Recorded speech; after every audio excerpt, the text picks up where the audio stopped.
Every collapse begins the same way. Not with riots, not with empty shelves, not with banks shutting their doors.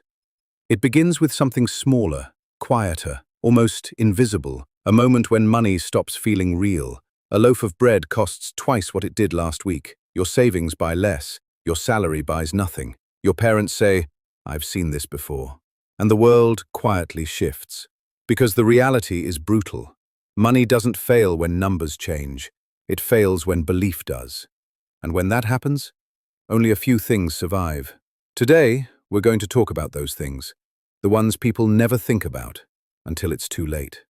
We grow up believing one of the most dangerous illusions, that money is stable, reliable, permanent. It's not. Money is the most temporary invention humans ever created. Every empire thought its currency would last forever.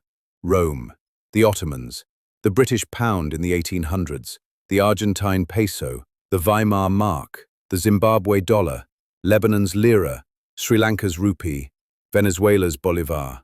All of them had value. All of them had governments. All of them had armies. None of them survived belief. Currencies don't die slowly. They die suddenly, and then all at once. One day, everything feels normal. The next day, people walk into grocery stores with backpacks of cash and walk out with a single item. When money fails, you don't lose wealth. You lose the idea of wealth. And that's when the real survivors start to appear. When money collapses, the first thing that rises in value is deceptively simple. Food. Not stocks, not gold, not Bitcoin, not land, food. Because no amount of paper can replace a meal. During the Soviet collapse, potatoes were more valuable than rubles. During Venezuela's hyperinflation, eggs became a currency.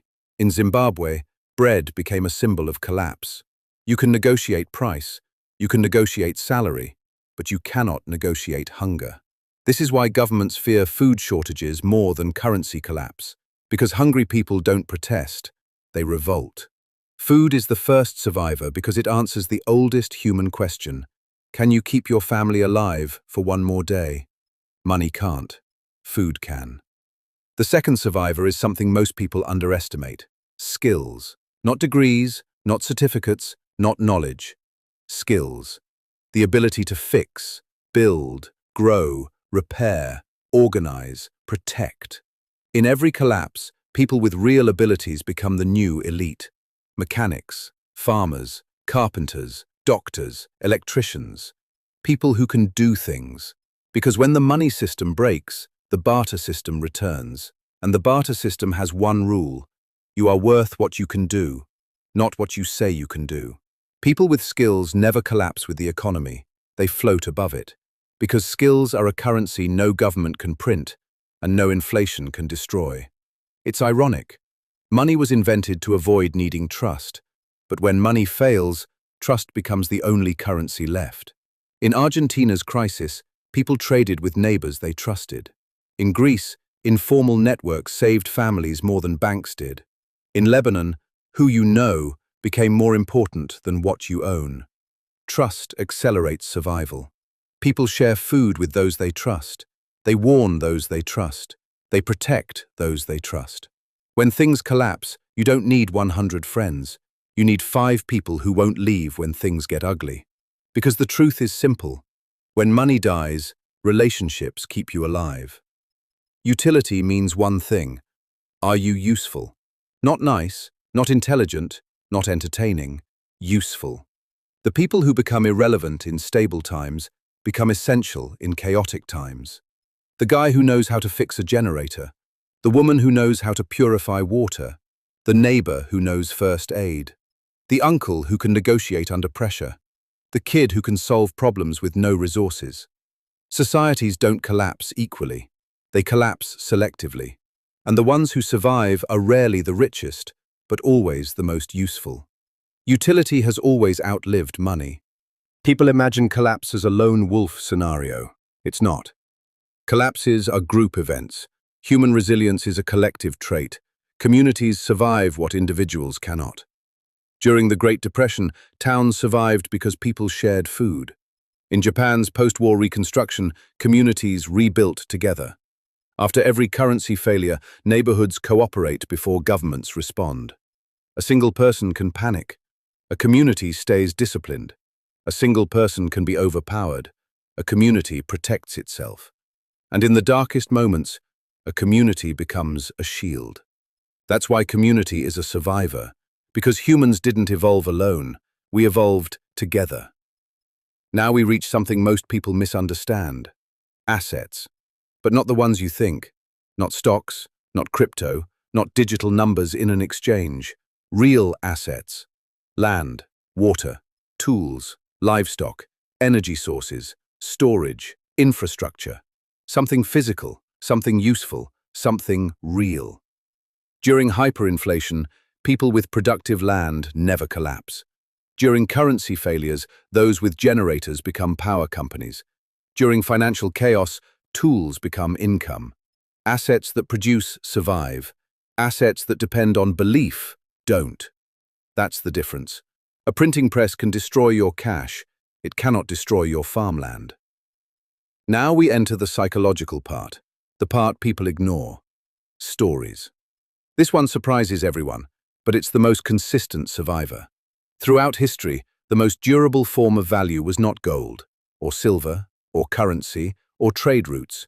It was belief, religion, identity, culture, narratives, norms, shared meaning. These things outlive every bank failure. Why do people adopt new currencies after collapses? Because the story behind them makes sense. Why do people run to the US dollar during panic? Not because of logic, because of trust. Why do nations rebuild? Because their story didn't die. Stories are the software of civilization. Money is just an app. When the app crashes, the software remains, and that software rewrites the next system. Now we reach the uncomfortable truth, the survivor nobody likes to talk about. Power. Not violence, not force, not dominance, position. Power is the ability to influence behavior, to control resources, to make things move, to protect people, to shape decisions, to organize chaos. When an economy collapses, money loses authority, but power does not. Rome fell. The Roman currency died, but the church, a power structure, survived and became stronger. Governments lose value, currencies die, banks vanish, but those who control, distribution, production, information, safety always remain standing. Because power doesn't come from money, money comes from power. When everything collapses, those with power rebuild the next system. Not the wealthy, not the educated, the powerful. So let's ask the question again. What survives when money fails? Not the number in your bank account, not your salary, not your savings, not your currency. What survives are the things we stopped measuring: food, skills, trust, utility, community, real assets, stories, power. The irony is simple. Money is the least durable thing we own, yet it's the thing we obsess over the most. Collapses don't destroy value, they reveal it. They expose what was real all along. They expose what was fragile. They expose what was an illusion. And once you understand that, you stop fearing economic collapse and start understanding human nature. So the next time you hear, the economy is collapsing, the currency is losing value, the system is breaking, don't panic, don't freeze, don't obsess over the numbers. Ask a better question. What will still matter when the money disappears? Because that answer has never changed in 1,000 years. And once you understand it, you'll understand money in a way most people never will.